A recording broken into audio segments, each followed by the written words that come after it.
Pod Network Entertainment.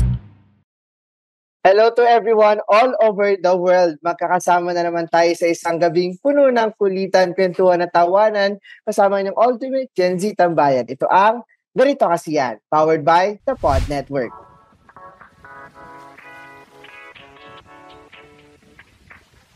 At kasama nyo pa rin ang breadwinner baby boy ng Rizal na siguro ayoko nung lagi ako edged for open endings. Parang gusto ko dapat chapter closed kung chapter closed.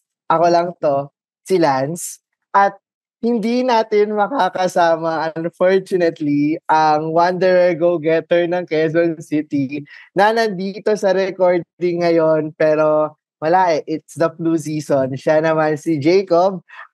Pero makakasama naman natin ang cast ng upcoming Cinemalaya film Open Endings, Janela Salvador, Clea Pineda, Lian Mamonong, and Jasmine Curtis Mills. Hello, welcome po. Welcome. Hi! Hi. Hello, what's up? Hello. Kumusta naman ngayong very stormy ang weather natin this afternoon? Yan. Cuddle weather ba? Cuddle weather. Naghahanap din ka cuddle. Hanap na lang nakakadel. Gets. Kasi medyo medyo malamig. Parang Malamig. mas masarap yung may kayakap. Ganun ba? Diba? Oo. Ganun talaga. Pero hopefully, ayun, si Lian may kakadal weather na Tumblr. Pero yun, since parang feeling ko kailangan natin yung mahigpit na yakap, especially sa mga gantong weather. Kayo ba, like, pag nag-a-advise kayo inyo, do you think na you're more of a good advisor na nakikinig talaga and nag-a-advise sa pinupuntahan? O kayo yung nangangailangan nung mahigpit na yakap of advice with friends? Siguro anyone could answer. Ako yung mas kailangan parating ng mahigpit na yakap at hindi ako magaling na advisor. Same. Ako rin. Pares. Kayo, Janela and Jasmine. Ako, mahilig ako magbigay ng advice pero hindi ko nasusunod yung sarili kong advice. Get. I'm kind of the same, I would say. Same. Copy-paste pala tayo. Diba? As much as possible, kung kayang sundan, kahit konti. Oo. Nag-try. Yeah. Kasi minsan, alam niyo yung parang ang galing nating mag-advise to others, pero pag i-advise sa sarili natin, parang medyo, hindi mo ma-apply sa sarili mo. Oo. Totally, diba? Pero, kaya ko tinanong yan, kasi for this episode, may bibigyan din tayo ng advice na siguro, probably, kailangan din nila mahigpit na yakap, but siguro yung understanding. Mm-hmm. So, ready na ba kayo for this letter?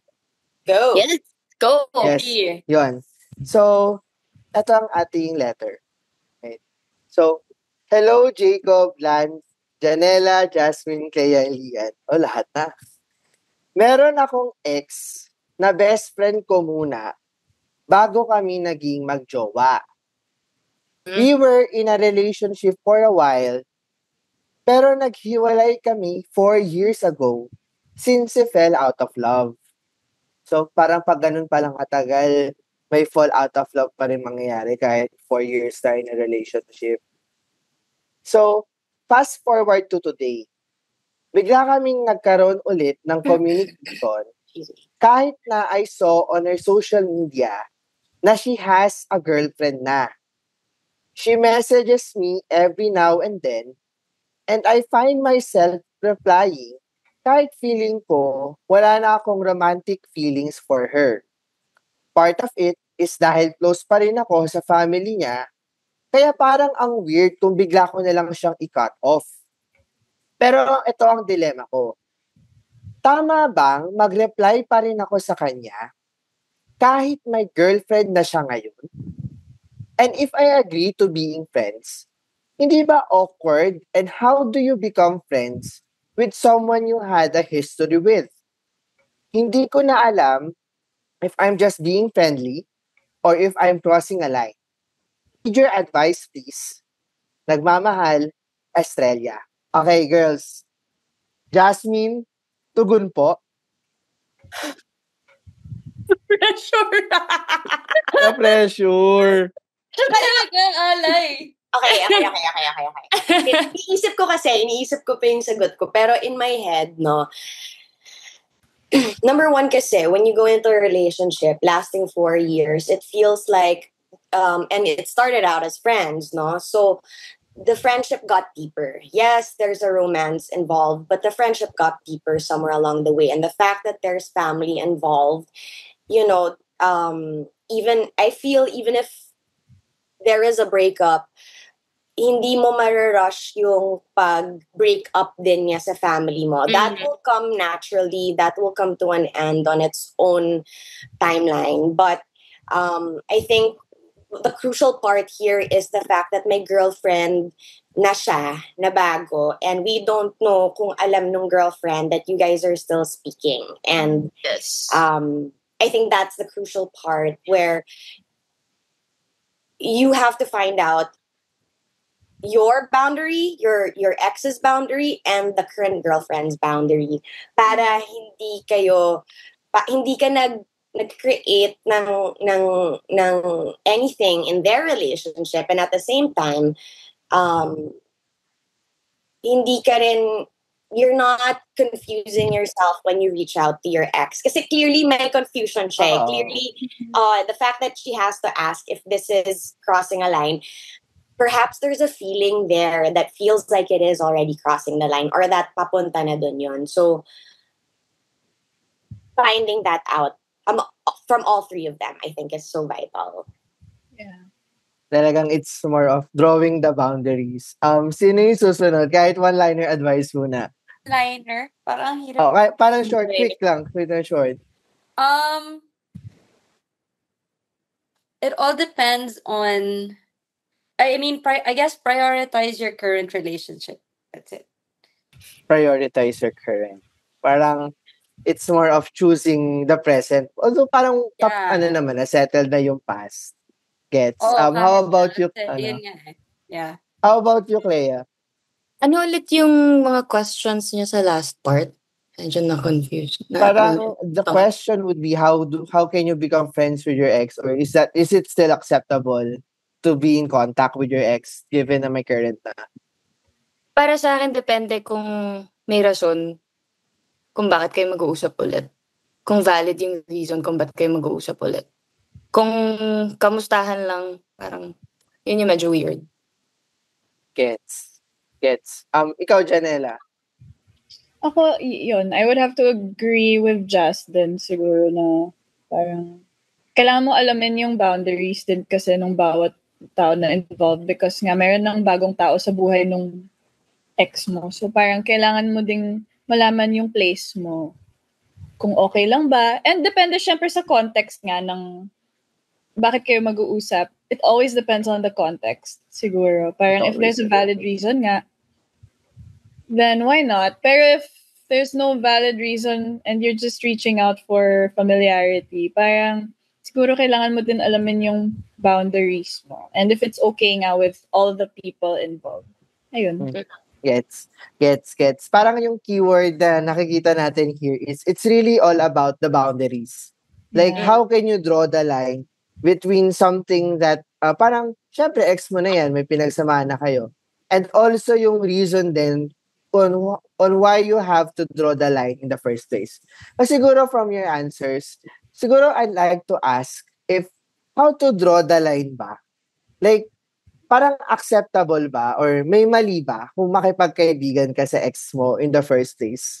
Especially na yung letter sender kasi natin is best friend daw sila muna bago naging mag-girlfriend. Wala siyang sinabi kung paano sila nag-end. Wala. Depende rin kasi yun kung paano sila naghiwalay eh. Fall out of love lang sila. Fall out of love eh. Kasi parang I'd say it's a good ending though.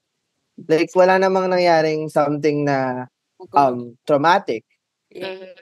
Ako I think basta't walang ibang taong masasaktan. Wala namang problema doon. Personal choice mo yun kung mag-uusap kayo ulit. Pero kung meron, ayun.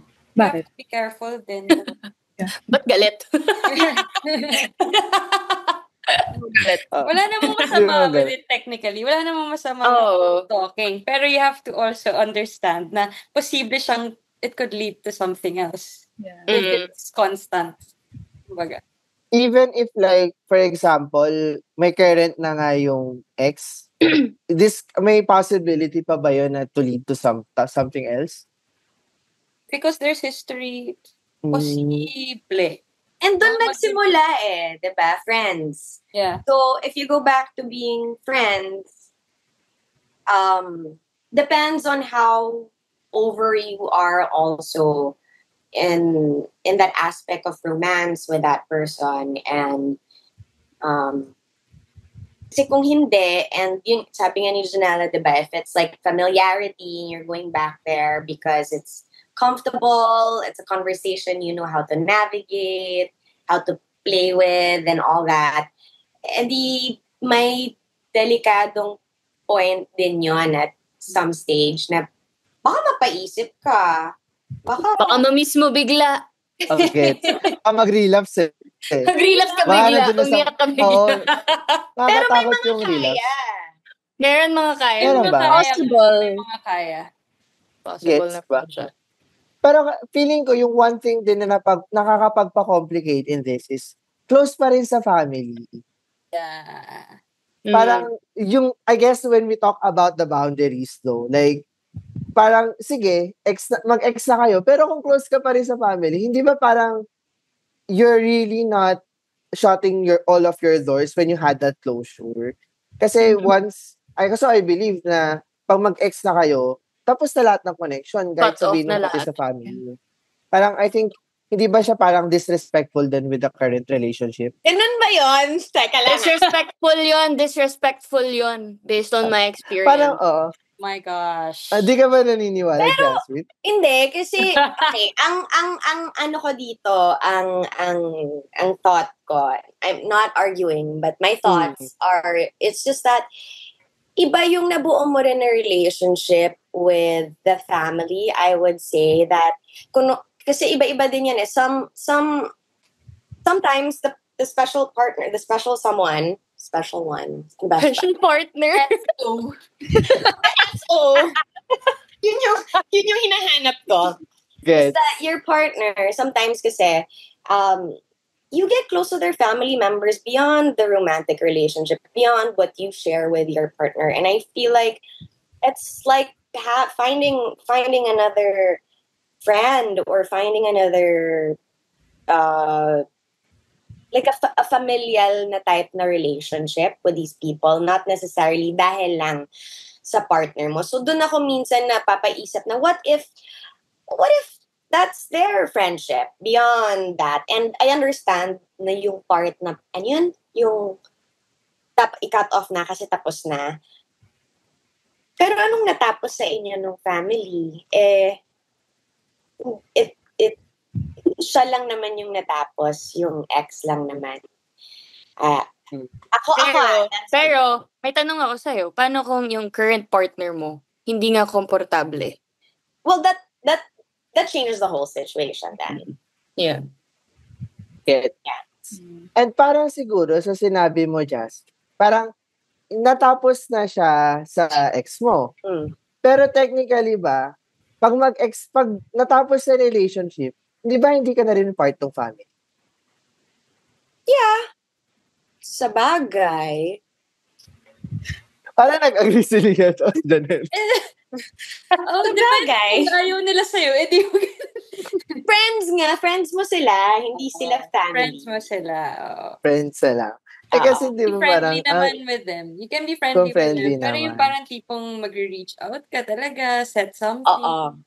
Yeah. Yun yung weird. Yeah. Nakikita Yun kayo sa yung- Pasko, baka wag na Yun. Yung Yun. Yung mga Kami ganun yung naman off. yun. Diba? Oo. Kung nakita mo sila sa mall, mag-hello kayo. Hi. Yeah. Gets.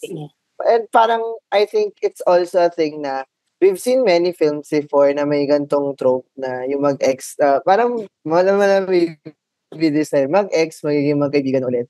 And it's more than likely, top of my mind ko yung starting over again eh. Na like, di ba, magkaibigan sila, tas parang may current na. But syempre, parang nandun pa rin yung feelings after all those years. But siguro kung kayo yung nasa position ng current partner ng ex, parang would you say na kung hindi mo yun malalaman, is that like a reason for you to break up or like a big deal for you? Or tingin nyo you would be more open or willing to accept na that friendship na nanumbalik? Depends talaga eh.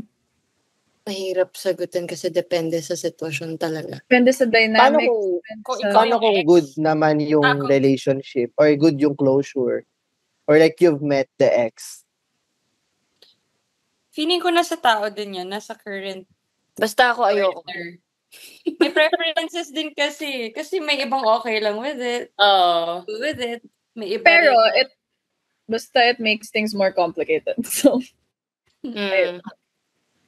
And Kung ano since- kakayanin mo. Yeah. Kung anong kakayanin. Hanggang saan yung kaya mong ano. Mm. Yeah. Kasi, Kayo ba kaya nyo? Ako hindi. Ako hindi. ako kasi sa end naisip ko, ako. may different perspective. Ito, bibigyan ko kayo ng different perspective. Kung may anak kayo, Okay. may valid reason, di ba? Pero Ayan. kung wala, True. ayun. Ano Kasi kung may ako may anak business ako. kayo? Ayan. Gets. Parang lahat tayo na pa-agree nung sa anak. Pero Justin, ikaw kaya mo?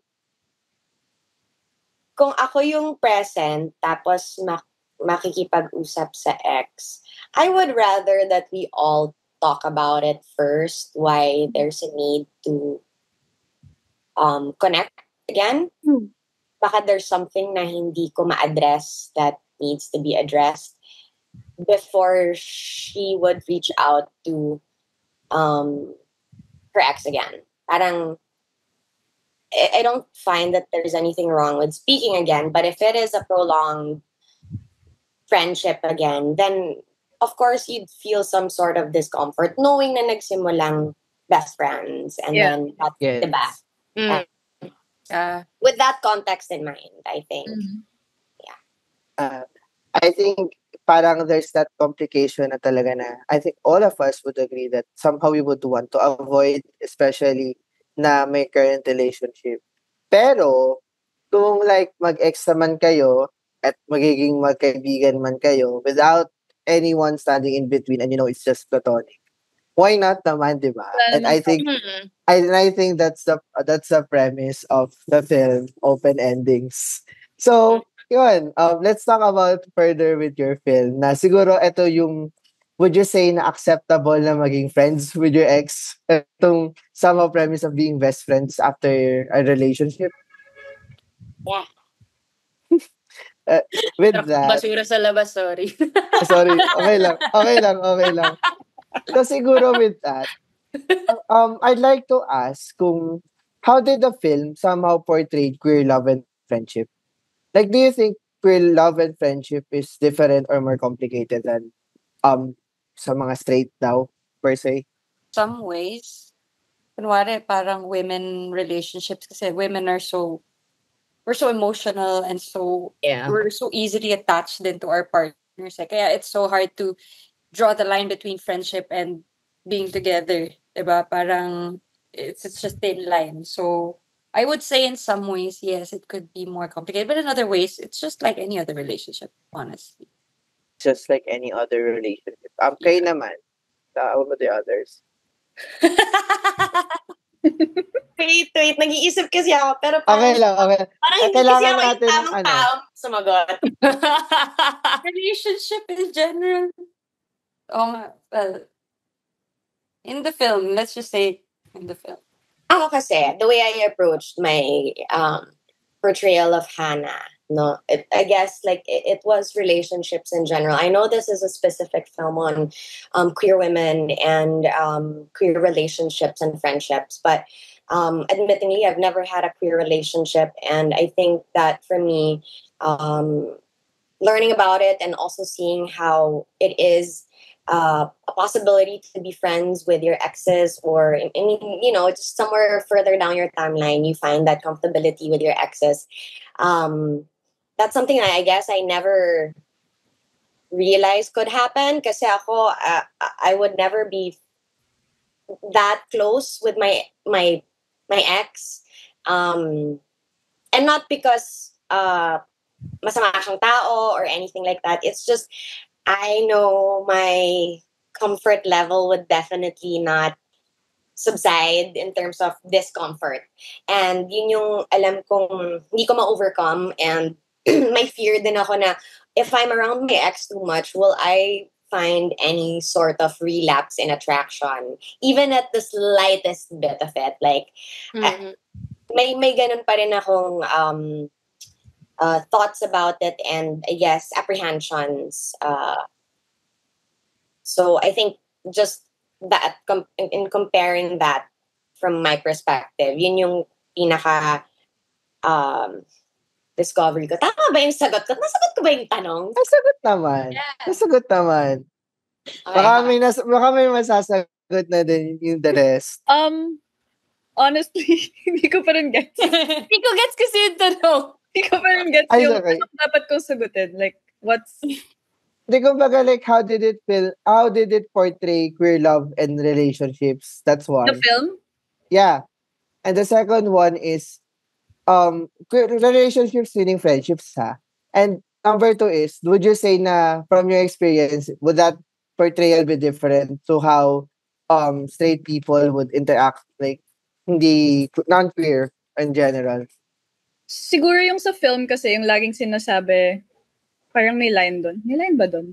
Or nag-i-imagine lang ako. Pero parang, I guess it's like queer friendships and relationships are prone to being more complicated lang because parang, sabi nga nung isa, parang, konti lang yung options natin eh. So parang friends, Line ko yun. circle. Line mo yun, diba? Ayun. Line ko yun. We're all in the same circle. So like, mas prone to complications na, mag-friends tayong lahat, pero mag-ex yung iba.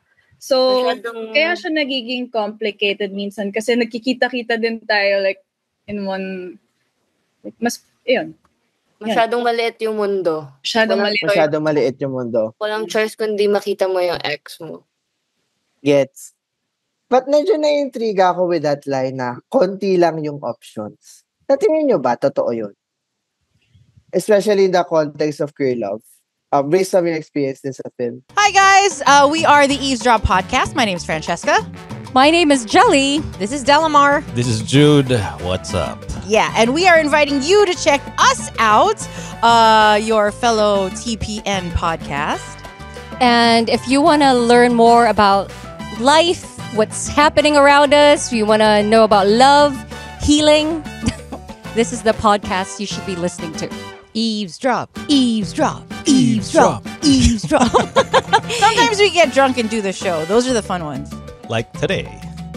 Ooh, why? Who's drunk? Like right now. You're red as a bug. Am I? Eavesdrop, please catch it. 4 hosts going crazy. You'll have fun. You'll cry. Everything else. So please check it out. The Eavesdrop. Only on the Pod Network. Kasing we move in the same circles. Kaya Kaya yung pinupush, yung narrative ng film din na hindi imposible na yung ex mo, ex din ng ex ng ex ng isa ng kaibigan mo, ex ng Yeah, katrabaho mo, exactly. ex ng ano, gano'n. Gets. Yun. I think yun siguro na yung limited space nga rin. Na, and also yung parang yung mga makakaibigan mo na you share the same interests, you share the same understanding and perspective in life. That would make it somehow very limited. But would you say na yung pagiging limited ba ng options, is it somehow a bad thing in terms of like sila-sila na naman? Or somehow it that comfort na at least I know my people or at least sila-sila pa rin to?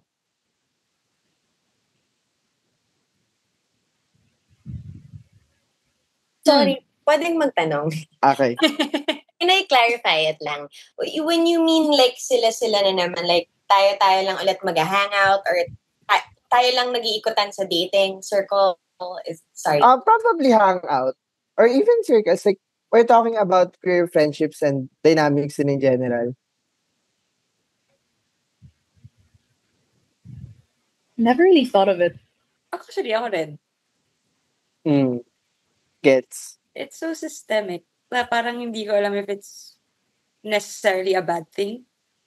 It's just the way it is.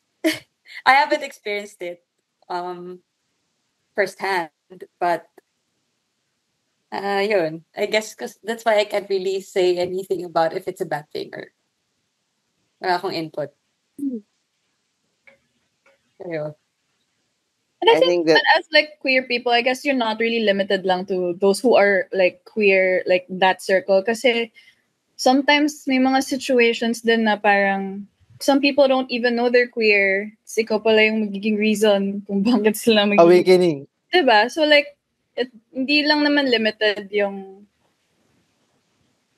So yeah, yung options mo siguro. So parang we can see na medyo may contradiction din siya on what is being limited and at the same time only, but like you're not restricted to just a certain circle, a certain set, ganyan. So it's unlimited. Honestly, ano to? Basta magulo. Basta magkalat magulo. Kalat magulo. Ba? Diba? Akala na unrealized pala no? Bigla. Siguro ano na lang, with the film in general, how do you think na para makaka-resonate dito yung mga queer sapphic audiences, but at the same time din yung mga non-queer audiences and their perspective in life and friendships? I think in terms of when you encounter an important moment in your life, you'll see that even if they are people from your past, any remaining love that stayed and that was genuine will come about and present itself naturally in a friendship, and in some understanding in that friendship. That goes for any kind of relationship and however you identify. That's my takeaway and hopefully takeaway ng iba. Yes. Para talaga mag-i-stay if it's genuine, regardless of the complications that may come before or after. How about the rest? I agree with Jazz. It talks a lot about, yun nga, I don't know if I'm using the right word, kind of misplaced love. Because when a relationship ends, where do all that love go, diba? So it still manifests in a friendship, in some kind of understanding. But aside from that, also, I'm excited for the people's reaction to the representation of queer people in the film. I think we've really covered a lot of important topics in it. So yeah. How about you, Janela, Clea? Ako siguro, I hope people realize nga the importance to explore friendships at this age, in your 20s. And I hope it sparks then conversations nga about kung ano yung mga pinagdadaanan ng mga babae on a daily basis. Like, mas marami tayong pinagdadaanan. We're subjected to so many different things like misogyny, stuff like that. So, ayun, I hope it sparks conversations like that and people realize more about it. Yes. Well, yung film naman, about naman siya sa friendship talaga, doon talaga iikot na mag-ex lang kami. Pero, I think, yun nga, mas maiintindihan ng mga tao sana kung ano yung pinagdadaanan ng bawat isa sa mga queer women. Pinagdadaanan ng bawat isa. Mas maintindihan nila. And kung paano magmahal ng mga queer women. Kung lalim yung pagmamahal na nabibigay nila sa bawat isa. Yun. Gets. And since parang talagang inuna yung setting expectations but like more on your characters in general, can you tell me more about somehow teaser or sino ba yung character niyo dito? And how does she or they find themselves in the queer circle based dun sa experience ng character niyo sa film? Ikaw na pumili kasi walang magbo-volunteer. Oo nga eh. Sige. Si Lian. Ako na. I play Mihan in the film, and in the group, I believe si Mihan, in terms of her queerness, she's not very out about it. She came out very late. Part of it is because she protects her ones from whatever the world has to say about being queer. So in a way, she's still a little bit hindi naman in the closet. I mean, she's very comfortable with who she is, but stays also very limited in her comfort zone when it comes to queerness. So, has a lot of issues when it comes to commitment because of their history, dating history, past relationships. So, yun. That's Mihan for you. A little My scared. commitment issues. Yes, my commitment issues. Gets. Parang dyan pa lang marami na makaka-relate na makakilala ko dyan sa Gets. How about you, Jasmine? For me, Hannah, I play the role of Hannah, and she is the mother hen of the group. Kumbaga, siyang nag-aalaga sa lahat. Siya yung mahilig mag-alaga. Siya yung iniimbita sa bahay niya tuwing linggo para magsalo-salo. And mahatid niya bawat kaibigan niya pa uwi. That's how much she loves her friends. And at the same time, that's how independent she is as well. She can do everything on her own, but at the same time, she still wants to connect with her friends. And she is the reason that brings the friends, all the exes all together. Gets. Magaling mag-alaga, pero sana naaalagaan din. Ala!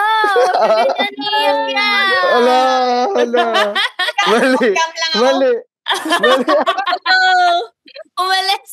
Yung character lang. Ay, character lang. Character Tinga ko lang.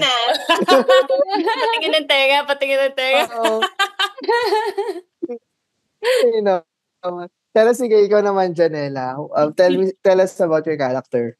Okay, ako dito si Charlie. Okay. Ano ba bang di ko nasasabi about Charlie? Well, siya yung medyo makalat. Isa sa mga makalat. Lahat naman kami may kanya-kanyang kalat, pero medyo makalat siya kasi marupok siya. Si Charlie yung marupok. Siya yung nag-embody nung medyo may stereotype kasi kapag tibo, ready mag-commit agad, mabilis gumalaw, ganyan, ready mag-move in 1 month, ganyan. So yan si Charlie. Ready siya. Yes. Hopeless romantic siya. Ready siya. I'm ready for you. Yes. Si Charlie yun. And tinatry niya yung best niya maging independent kahit medyo siya yung financially struggling sa barkada. Pero siya rin yung sobrang parang kabaliktaran ni Hannah. Siya yung mas may kailangan mag-rely sa friends. And they're always there for her naman. Wala siyang NPA siya. No permanent address. Yes. Oo. Nakikistay sa mga bahay, lalo kay Hannah. So, Gets. ayun si Charlie.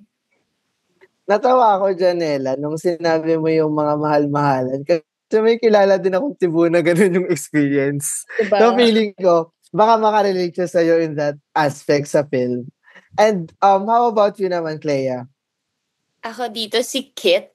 Yan, yung si Kit naman, siya yung friend mo na pagkagising sa umaga, titignan niya yung phone niya. Ang unang app na bubuksan niya, Tinder. Siya yung ganong klaseng kaibigan. And importante sa kanya yung friendship.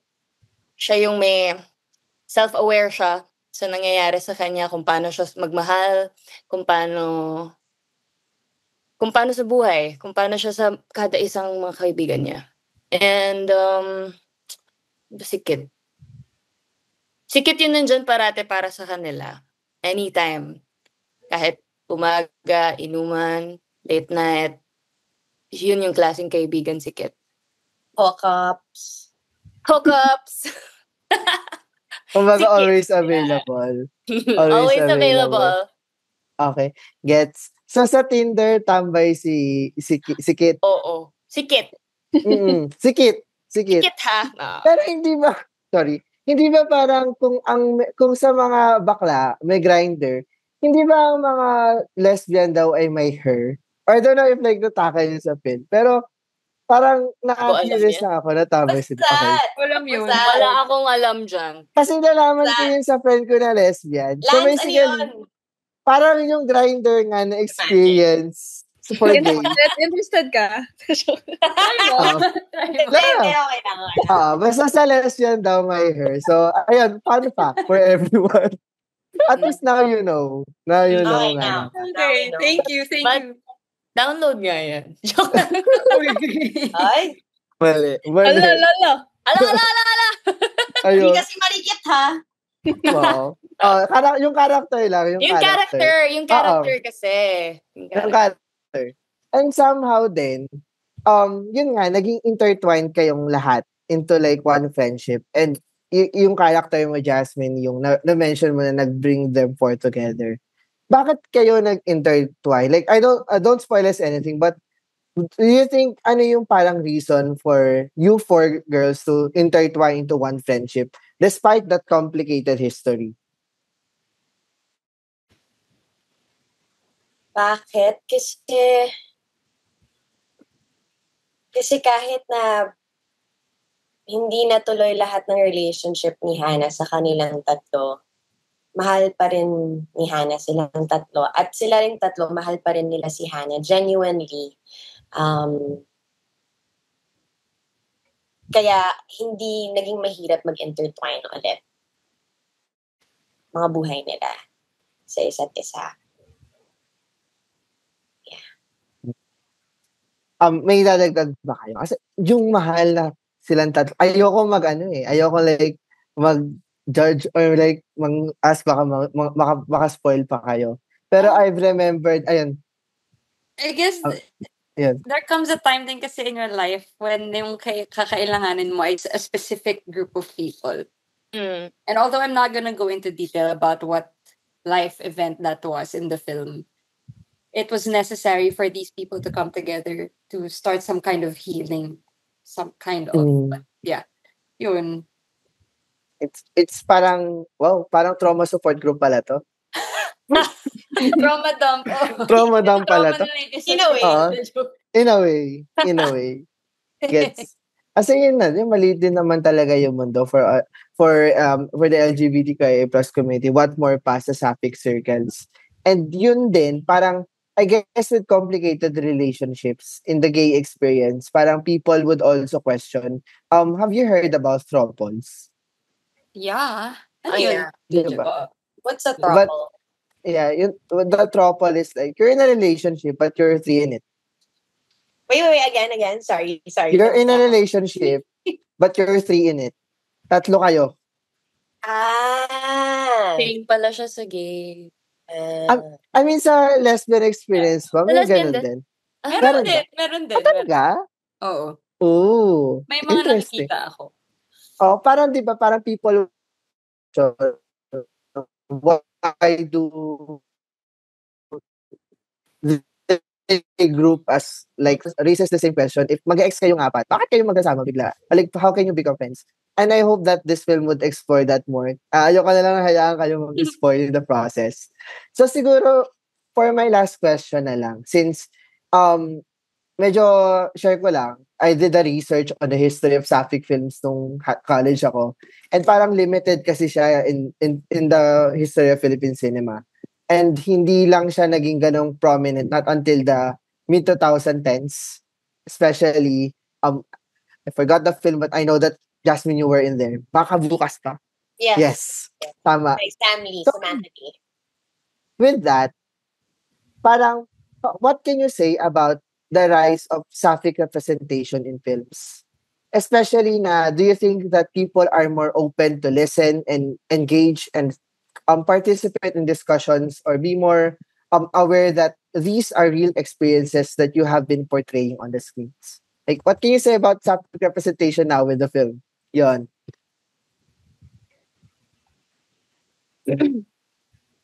Love that it's become more yun nga, in depth of what the actual struggles are, even if they're sometimes presented in a very light way. And yun nga, parang it's important din talaga that we see more representation of queer women in film.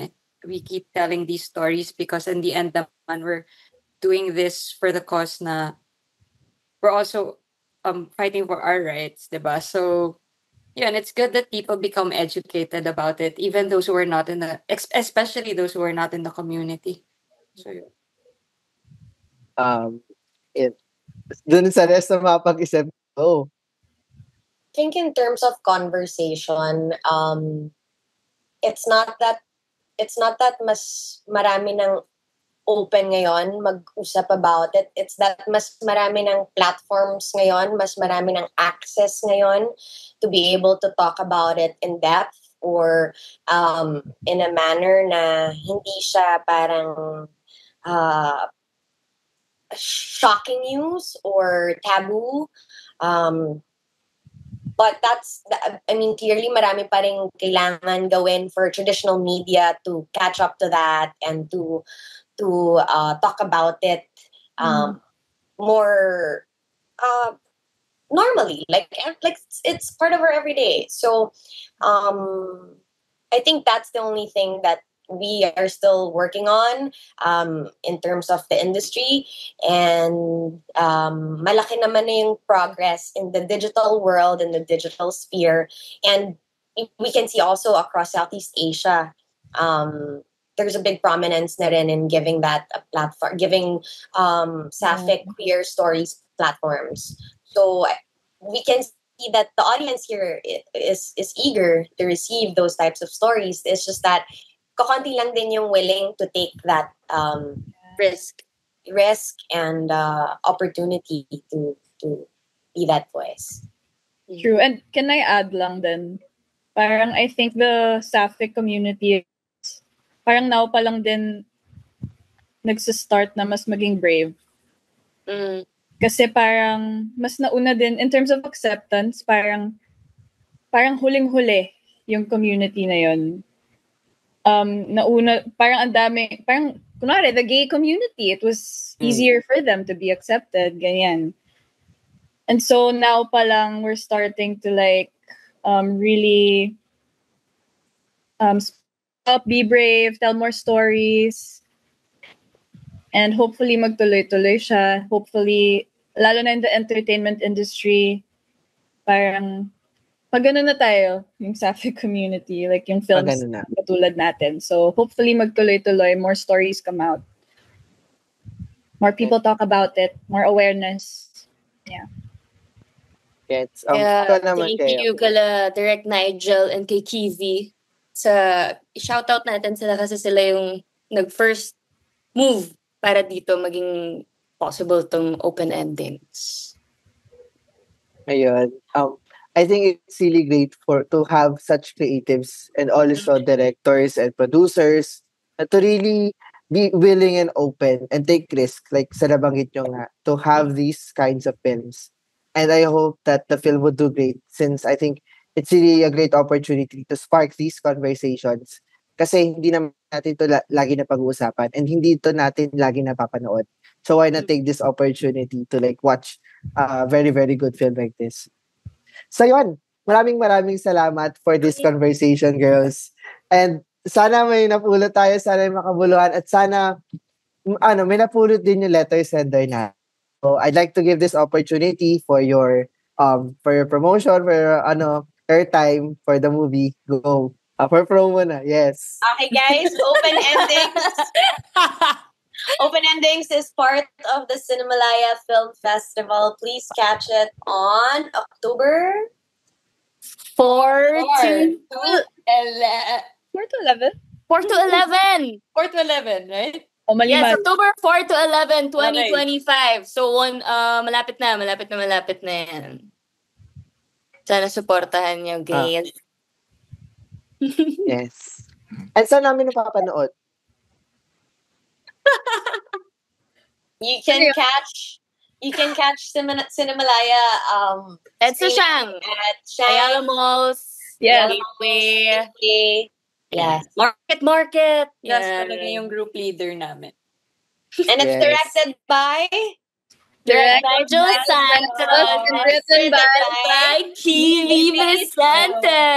produced Yes. by Sina Canawell. Oh, yeah. Yeah, all right. All right. Ayun, again, maraming salamat for this opportunity na makasama kayo girls this afternoon. And siguro, social media na lang where we can follow you and baka may mga abangan pa kami sa inyong apat. Our film actually has an account. Yeah. Open ending. Yes, yun na lang. Follow nyo. Yun na lang, Open follow Ending nyo yung Instagram. Please. At Open Endings on Instagram. Ayun. Again, Dot film. Not film. that film. Thank you, mother.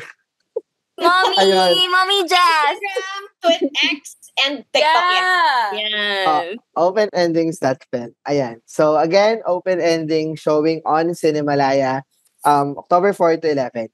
And again, maraming salamat for this conversation. And kung nagustuhan nyo itong episode na to, Podmates, why not? I-share nyo rin to sa mga social media platform nyo. I-tag nyo kami. It's at GKY Pod on all social media platforms. And I'm at LNCRBDA on Instagram. And you can also rate 5 stars, ring yung notification bell for our episodes since we release every Saturday. And you can also follow and subscribe to our YouTube channels at Ganito Kasi Yan Podcast. And wag nating kakalimutan that at the end of the day, relationships are relationships. Friendships may be friendships. As long as it's genuine, as long as there's boundaries, as long as you don't hurt people, go ahead and love and be loved by everyone else. And ito pa rin ang Ganito Kasi Yan.